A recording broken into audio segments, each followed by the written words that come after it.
Good morning and welcome to the e-learning classes of Learners Academy English School. Today we are going to study subject English Grammar, chapter number 14, Prepositions. Now we will see the definitions of prepositions. अब हम prepositions की definition पढ़ेंगे. So, prepositions are words that express a relationship between a noun or pronoun and other part of a sentence. एक sentence में जो relationship बताता है noun या तो pronoun का किसके साथ, other part of the sentence के साथ जो relation बताता है उसे prepositions कहते हैं. For examples, on, in, by, with, over, under, across, and there are children still many more prepositions. Now we will see few more examples. So children, we will learn few more prepositions through these pictures. So the first picture shows that the cat is under the box. Cat कहाँ है? Box के अंदर है. Now in the second picture it is shown that the bird is between the two boxes. Bird कहाँ है? दो boxes के बीच में है. Now in the third picture the cat is outside the box or close to the box. Cat कहाँ है? Box के बाहर है या box के बाजू में है. In the fourth picture we can see that the cat is inside the box या the cat is in the box. इसका मतलब है कि cat कहाँ है? Box के अंदर है. Now in the fifth picture we can see that the bird is above the box. Bird कहाँ है? Box के ऊपर है. The cat is behind the box. Cat कहाँ है? Cat box के पीछे है. The bird is on the box. Bird कहाँ है? Box के ऊपर है. Now in the last picture the cat is in front of the box. Cat कहाँ है? Box के आगे है. So here children we studied few prepositions. So students, from these pictures we understood the relation of the subject cat with the other part of the sentence, that is box. हमने यहाँ किसका relation समझा? Cat का relation with the other part of the sentence, box के साथ. तो कभी वो बॉक्स के नीचे थी, कभी वो बॉक्स के अंदर थी, कभी वो बॉक्स के बीच में थी. Now after these few examples we will learn what do prepositions indicate. prepositions क्या indicate करते हैं, हमें क्या बताते हैं. So let us see. Now some prepositions show direction. Let us see few examples. Examples देख लेंगे हम. The boy walked towards the house. यहाँ क्या बोला गया है कि the boy कहाँ जा रहा था? अपने घर के तरफ. Now children, the boy is noun and the house is the remaining part of the sentence. The boy noun है और the house वो remaining part of the sentence है. Now with the help of prepositions, prepositions के मदद से हम लोग क्या दिखा रहे हैं? सब noun और remaining sentence के बीच में relation. इसके लिए हम क्या यूज़ कर रहे हैं? Towards. So the boy walked towards the house. वो अपने घर के तरफ जा रहा था. The fox looked at the cheese. Now the fox is noun and the cheese is the remaining part of the sentence. Now relation यहाँ किसके मदद से दिखाया गया है? तो at मतलब वो चीज़ की तरफ fox देख रहा था. क्या बोला है? The fox looked at the cheese.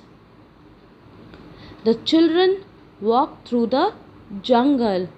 Now the children is noun and the jungle is the remaining part of the sentence. यहाँ दोनों के बीच में रिलेशनशिप दिखाया गया है. कैसे? by using preposition. हमने यहाँ prepositions यूज़ किए. Which preposition is used? Through. So the sentence is the children walk through the jungle. अब बच्चे कहाँ गए? जंगल में से गए. Now the second indication of preposition is the preposition shows position. preposition क्या दिखाता है? So preposition shows the position कि subject की क्या position है. The first example is the boy sat near his parents. Now the boy is the noun and the remaining part of the sentence is his parent. तो यहाँ near word use करके, near preposition use करके हमने दोनों का relation बताया है. That the boy sat near his parents, वो अपने पेरेंट्स के बाजू में बैठा. उसकी प्लेस बताई कि कहाँ बैठा था? अपने पेरेंट्स के बाजू में. Now the second example is the fox sat under the tree. अब फॉक्स कहाँ बैठा था? उसकी कहाँ पोजीशन थी? सो पेड़ के नीचे बैठा था. So the preposition under will be used. In the third example there was a hut among the trees. अब एक हट कहाँ था? तो पेड़ों के बीच में था. तो यहाँ भी हट की पोजीशन बताई जा रही है. तो पेड़ों के बीच में था. So we have used the preposition among here. Now the third preposition indicate is time. क्या दिखाता है? टाइम दिखाता है. So first example is we shall meet at 8 o'clock. कितने बजे मिलेंगे? 8 o'clock. So here preposition at is used. In the second sentence, the wolves came out around midnight. मतलब कब आए? तो देर रात. midnight का मतलब होता है देर रात. wolves बाहर आए. So here preposition around is used. Like around the time of midnight. रात के समय wolves बाहर आए. The third example is I have been waiting since morning. यहाँ टाइम दिखा रहे कि मैं सुबह से वेट कर रहा हूँ. So the preposition since is used in the sentence. Now let us solve an exercise together. Few prepositions have been given in the brackets. We have to select an appropriate preposition for filling in the blanks. अब brackets में prepositions हैं. Now हम क्या करेंगे? We will select a preposition for the sentence. The first sentence is the cat sat dash me. Now the cat is subject and me is the remaining part of the sentence. So we have to show a relation. इनके बीच में relation दिखाना है एक preposition use करके. So from these preposition we will select near. Why near? Because near indicates that the cat is sitting near me. वो उस लड़के के बाजू में बैठी थी. So we will use near. Second sentence. Rita is sitting dash the tree and reading. Now here this preposition shows position. So where is Rita sitting? So she is sitting under a tree. So we can use the preposition under here to show the position of Rita.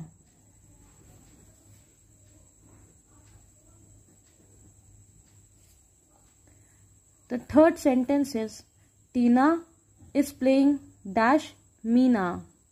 Now here we are talking about Tina. She is the subject. Tina यहाँ क्या है? Subject है हमारी. So we have to show the relation of the subject with the remaining part of the sentence. So the remaining part of the sentence is Meena. Tina is playing with Meena. Fourth, we will go to the market dash 8 o'clock. Here in this sentence we are showing time. We are indicating time here. So for indicating time we can use at preposition. So we will go to the market at 8 o'clock. Fifth sentence, I have a gift for you.